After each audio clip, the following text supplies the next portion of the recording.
Our programs offer many languages. Please visit suprememastertv.com/schedule. Nos programmes offrent plusieurs langues. Veuillez visiter suprememastertv.com/schedule. Nuestros programas ofrecen varios idiomas. Visite suprememastertv.com/schedule. I nostri programmi sono offerti in molte lingue. Consultate suprememastertv.com/schedule. Through COVID-19, the planet has delivered its strongest warning yet that we must change our ways. Human activity has altered virtually every part of the land. As we displace the natural world, we're destroying vital ecosystems and the biodiversity that thrives on them. Zoonotic Diseases, Nature's Self-Defense, Part 1 of 2. Continue watching to find out more.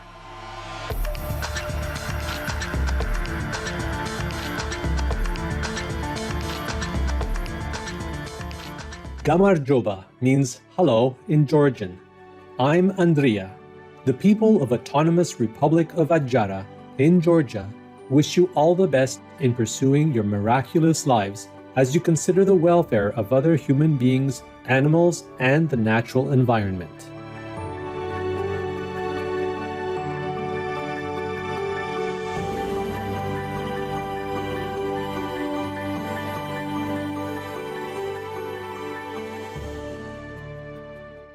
Welcome to our show, Zoonotic Diseases, Nature's Self-Defense, Part 1 of 2, where we'll learn about how infectious diseases transmitted from animals to humans are destroying our biosphere and how nature is fighting back.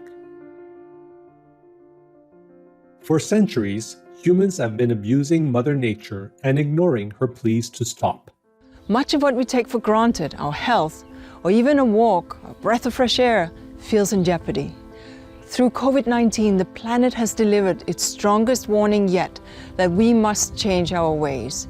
Human activity has altered virtually every part of the land.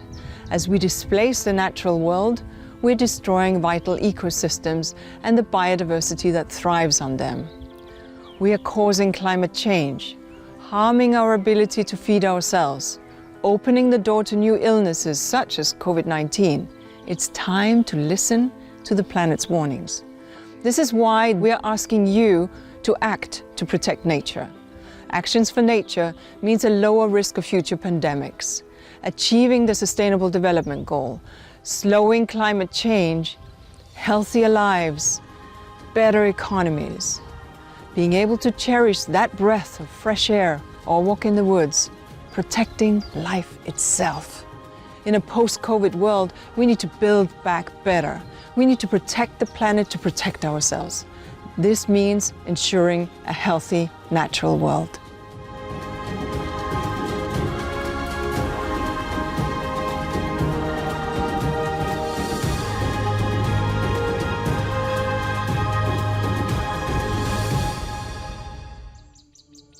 Nature is sending us a clear message. We are harming the natural world to our own detriment. Habitat degradation and biodiversity loss are accelerating. Climate disruption is getting worse. Fires, floods, droughts, and superstorms are more frequent and damaging. Oceans are eating and acidifying, destroying coral ecosystems. And now a new coronavirus is raging, undermining health and livelihoods. To care for humanity, we must care for nature. We need our entire global community to change course. Let's rethink what we buy and use, adopt sustainable habits, farming and business models, safeguard remaining wild spaces and wildlife, and commit to a green and resilient future. As we work to build back better, let us put nature where it belongs, at the heart of our decision-making. We appreciate these important messages from our heroic UN leaders. You may ask why the environment is reacting in this way. Is it intentionally trying to harm us? The wilderness do have a large number of pathogens just waiting to be exposed and released to the wild. The wilderness do have a large repertoire of these viruses as well as other infectious agents just waiting to be released when we cross the limit of exploiting it. So in one sense, this reservoir of emergent pathogen is something like the venom of snakes and hornets. It's just like that. Because hornets sting as well as snakes bite as part of their self-defense. Of course, no snakes would deliberately plan and execute a murder of murdering a human being. So my point here is like the venom of hornets and snakes, like the reservoir of the exotic zoonotic diseases, because these infectious diseases or infectious agents are stored deep inside our wilderness. It is the nature's defense weaponry. She would release it as new pathogens that we call when we cross our limit. So when we reach the threshold of the biodiversity loss, so these pathogens, these new pathogens are emergent pathogens are going to be released. So it all depends on our actions. A large number of studies have shown that pathogens are in a state of undiluted equilibrium in complex, stable and undisturbed ecosystem. So if the ecosystem remains in that state, which is undisturbed, stable and complex, then nothing is going to happen. This, we are perfectly safe. These pathogens are in a state of, frozen condition, so it will never get released. But when we start poking it, just like poking the hornets or the snake, it will attack us, right? It's just the same case with nature as well.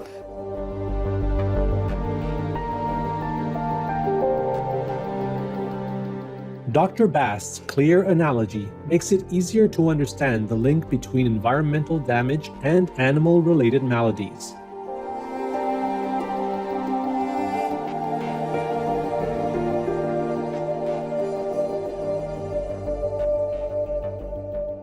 We'll take a brief pause now to hydrate our bodies by drinking some pure, fresh coconut water. We'll return in a moment. Please stay tuned to Supreme Master Television.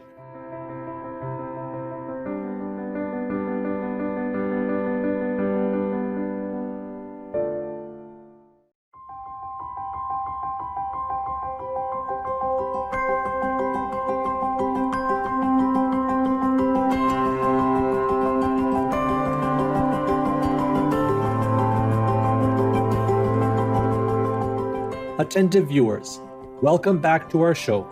Dr. Bast will now share more of his precious knowledge on the topic of zoonotic diseases. The consequence is just like when you poke on the hornets or the snake. Of course, the snake bites and hornets sting or defense. This is what is happening.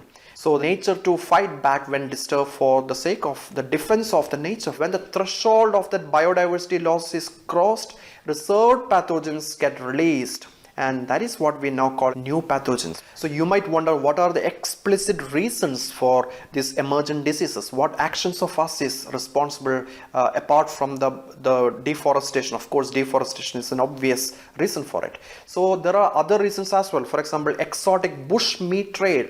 For example, pangolin, as in this picture. Pangolin is nothing but an anteater. It's a rare species. For example, the ivories are being sold, or many of these exotic stuff, the animal related products are available in our black market, and all is actually leading to the destruction in our biodiversity. Another very important reason is alternative medicine, though not many people are talking about it, because alternative medicines are very much interested to trade the endangered species. For example, Kida jadi. Kida jadi is nothing but a symbiotic creature of a caterpillar and fungus. So both are endangered species, but people do sell it. Alternative medicine propagandists do sell that it's very rare, it's mysterious, it's magical, it's a panacea or a cure for all. Do you have cancer? Oh, well, I know this is a very rare plant in the Himalayas. It can solve your problems with zero scientific evidence. This is a big problem. Another example could be monkey oil and snake oil. So the nature is a wonderful guru. Nature is a great teacher of all of our life. The nature is teaching the humanity how to lead a life in harmony with her. That means how to bring back this lost, this is totally collapsed ecosystem, go back to the healthy ecosystem. How to bring back the lost holistic balance, the equilibrium between biodiversity and human beings. So how to turn this highly damaged ecosystem to this, pre-industrial days, the ecosystem was thriving like this. So to go back, we have only one option: to embrace a lifestyle which is as low carbon footprint as possible, as much environmentally conscious and sustainable as possible. There are a lot of profound wisdom in our own ancient scripts. For example, this is an ancient Sanskrit verse from Purana goes. That means it's better to think of remedy before the problem arises. It's of no use to cry when the house is set on fire. See how profound the wisdom is? Prevention is better than cure, or simple lifestyle is a lot more better than complicated lifestyle. Yes, I'm talking about karma. Our actions are responsible for the consequences. Actions like damaging the environment and biodiversity, yes, the consequences are apparent. The emergent diseases like coronavirus. So in one sense, COVID-19 or any other emergent zoonotic diseases is nothing but nature's retribution. Mind that just like the case of hornets and snakes, it's not a deliberate or murdering, you see. These zoonotic diseases are nothing but nature's own self-defense strategy. Not offense, but it's defense.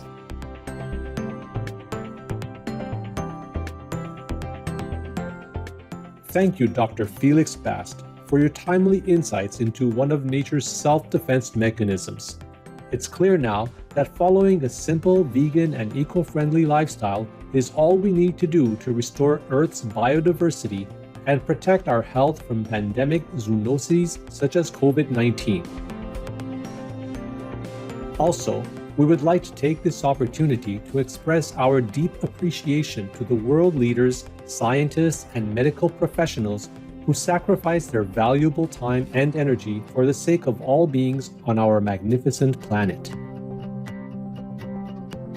Caring viewers, thank you for your company today during Zoonotic Diseases, Nature's Self-Defense, Part 1 of 2. Please join us again on Monday, August 17th for the concluding episode in this series. Coming up next is SOS Mediterranean, Guardian Angel of the Sea, right after noteworthy news. May your life be a dream full of truth, beauty, and virtue, blessed by the grace of heaven. Our programs offer many languages. Please visit suprememastertv.com/schedule and suprememastertv.com/PE.